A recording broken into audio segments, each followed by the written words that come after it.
কোনো কাজ কাম নেই, বাপের হোটেলে খাচ্ছে আর সারাদিন ঘুমাচ্ছে, সারা নাক ডেকে ডেকে ঘুমাচ্ছে। আমি ঢাসা নিয়ে যাচ্ছি, তারা মুখে করে পাঠাবো।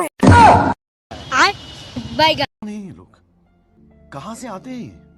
আর গাইস এখন আমি ব্রাশ করতে চলে এসেছি, আর এখানে দেখো প্রচন্ড পরিমাণে মেঘ সেজেছে, তাই জন্য এখন আমি বলছি যে এই মেঘটাকে যদি মাপা হয় তাহলে কি হবে গাইস। আর এখানকার ওয়েদারটা দেখে নাও।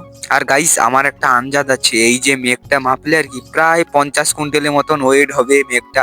আর বলতে না বলতে দেখো কত জোরে বৃষ্টি চলে এলো। আর গাইস কি বলবো, ছাদে আমার জাঙ্গিয়াটা মেলা ছিল, ওটা ভিজে গেছে মনে হচ্ছে। আর গাইস এখন বৃষ্টিটা কমার পরে এখানে চলে এসেছি। এই শুরু প্যাকে মালটা এই গাছটা ভেঙে এই গাছটা দিয়ে কি কাঠের জাঙ্গিয়া বানাবে বলছে। গাইস দেখেছো গাছটাকে কিরকম ভাবে ভেঙেছে, আর এই যে এই জলজিরার বাংলা মালের শক্তি বের করে নিয়েছে। গাইস জলজিরাটা তোমরা দেখে নাও, এটা তোমরা খেয়েও বাংলা মালের শক্তি বাড়িয়ে। আর গাইস গাছটা আমি এখন তুলবো, দেখি আমি তুলতে পারি নাকি।